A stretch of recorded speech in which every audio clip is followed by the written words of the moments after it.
What's up, fight fans? Welcome back to Xsesive MMA, where we break down the madness, the chaos, and sometimes the heartbreak of this crazy sport. And man, heartbreak is exactly what some of you are feeling after Alex Pereira's loss. I get it. I really do. Pereira was the most active champion we've had in years. The guy fought 4 times in a calendar year. He had that terrifying walkout, a stone-cold stare, and the left hook of doom. And now, he's lost to Magomed Ankalaev, and people are acting like it's the end of the world. But here's the thing. This might actually be a good thing. No, seriously, hear me out. I've got 3 solid reasons why Pereira's loss isn't the disaster some of y'all think it is. Let's break it down. Alright, let's be real about something. Alex Pereira versus Jon Jones? That would have been a disaster. I know. Some of you wanted that fight. The hype? Insane. The build-up? Next level. But the actual fight? It would have been a massacre. Let's break it down.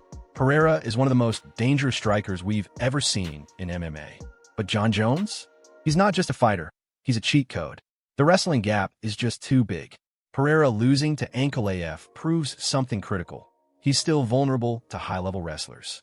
And let's be honest, if Ankalaev can take Pereira down and control him, what do you think Jones would do? Ankalaev is a great wrestler. Jon Jones is an all-time wrestler.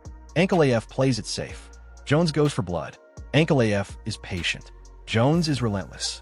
Jon wouldn't just take Pereira down, he'd maul him. You think back control from Ankalaev was bad? Imagine Jones pinning Pereira against the cage, throwing elbows from hell, and locking in a choke before Pereira even knows what happened. There's a reason no one has out-wrestled Jon Jones in 16 years. The guy toyed with Olympians like Daniel Cormier. What would he do to a kickboxer who started MMA 4 years ago? Jon Jones' fight IQ is just different. Jones isn't just a wrestler. He's the smartest fighter we've ever seen. He studies his opponents like a scientist. He takes away their biggest weapons. He adapts in real time. Let's compare him to Pereira's past opponents. Israel Adesanya? Great striker, but still had moments where he got emotional. Yuri Prochaska? Wild, chaotic, unpredictable. Magomed Ankalaev? Patient and technical, but not aggressive enough. Jones is none of those things. He's not going to trade kicks with Pereira. He's not going to brawl. He's not going to hesitate.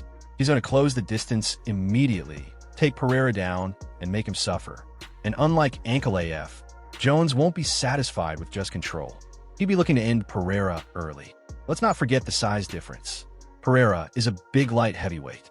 But Jon is a true heavyweight now. Jones walks around at 250 pounds. He has a longer reach than Pereira. He has the best clinch game in the sport. This wouldn't be like Pereira fighting Jamal Hill or Yuri Prochaska. Those guys are light heavyweights. Jones is built differently. Could Pereira land the perfect left hook and shut the lights off? Maybe. But Jon has been in there with Francis Ngannou, Cyril Gane, and Daniel Cormier in training. You think a left hook is going to surprise him? Pereira losing to Ankalaev actually saved him from walking into a nightmare scenario against Jon Jones. Here's what would have happened if Pereira won against Ankalaev. The UFC would have forced him up to heavyweight because the Jones fight was too big to ignore. He'd bulk up to 240 pounds just to survive against these monsters. He'd lose his speed, lose his movement, and become an easier target for grapplers. He'd get tied up, taken down, and beaten badly. And worst of all, it could have permanently damaged his legacy. Losing to Jon Jones isn't just a loss. It's the kind of beatdown that changes fighters forever. Instead, Pereira gets to stay at light heavyweight, sharpen his skills, and improve his wrestling. And who knows, maybe one day, when Jones retires and the heavyweight division slows down, then Pereira can make the move up.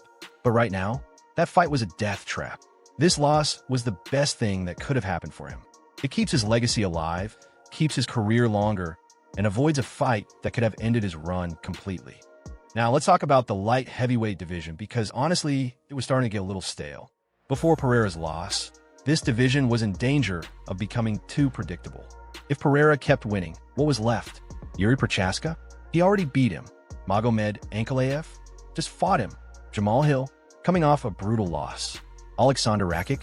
Injured, inactive, and just lost to Yuri. Carlos Ulberg? A rising star, sure, but not ready yet. See the problem? If Pereira kept winning, we'd be stuck in a division with no fresh matchups. And when that happens, interest starts to fade. Fighters have to recycle matchups, and the division starts feeling repetitive. But now we have options. Ankalaev as champ means the belt is back in the hands of a pure MMA fighter, and that shakes things up. We could get Ankalaev versus Jamal Hill, a former champ looking for redemption, with crisp boxing and knockout power. Ankalaev versus Ulberg, a pure striking battle against a hungry contender. Ankalaev versus Prochaska, chaos versus control. Prochaska fights like a wild man, and that could be the key to breaking Ankalaev's patience. And here's the thing about Ankalaev. He's not invincible. He's technical, but he can be too patient. Sometimes, he just doesn't pull the trigger. We saw it in the Jan Blachowicz fight. He waited too long, let the fight slip into a draw, and lost a shot at the title for 2 years. That's why Yuri Prochaska might be the best matchup for him. Yuri doesn't do patience. The man fights like he's in a medieval sword battle, throwing strikes from angles that don't make sense. Ankalaev is all about control and precision. But what happens when you throw a fighter into a storm? And let's not forget about Dricus du Plessis potentially moving up. Yes, I know, he's got unfinished business at middleweight. But if Pereira stays at light heavyweight and Dricus eventually moves up, that's an insane fight. Picture this. Du Plessis bum-rushing Ankalaev, swinging for the fences, throwing himself off balance, and somehow landing a knockout punch while falling over. Tell me that wouldn't be must-watch TV. And here's the best part. The UFC has a reason to start pushing new light heavyweights. With Pereira out of the way, guys like Ulberg, Bo Nickeldash, if he moves up, and even Khalil Rountree can start making a real run at the belt. With Pereira as champ, light heavyweight was his division. Now, it's wide open, and that's exactly what the division needed. Alright, now let's talk about Alex Pereira himself.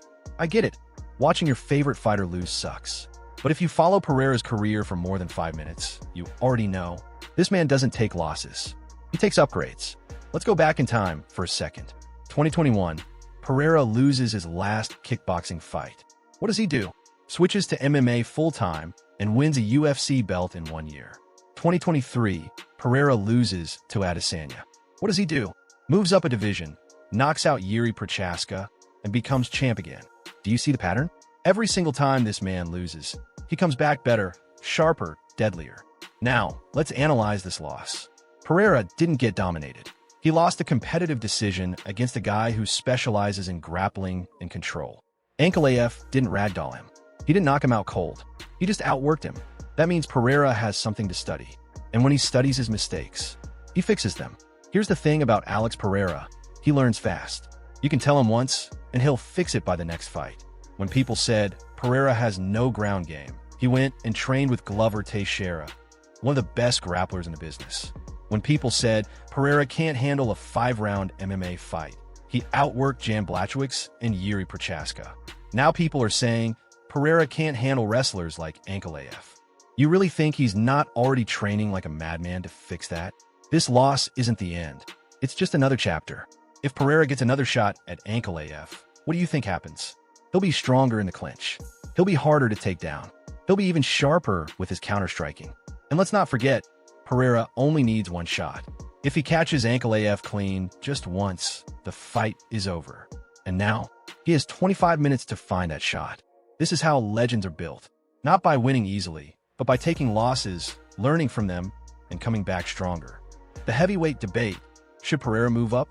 Now, there's been a lot of talk about Pereira moving up to heavyweight. I get it. He walks around at 235 pounds, and he has the power to knock out anybody. But here's the problem. Heavyweights aren't just big guys. They're monsters. At light heavyweight, Pereira can get away with having average takedown defense. At heavyweight, that's a death sentence. Imagine Pereira fighting Curtis Blades. He'd be on his back in 10 seconds. Tom Aspinall. Too fast, too well-rounded. Sergey Pavlovich. Hits just as hard, but has a 20-pound weight advantage.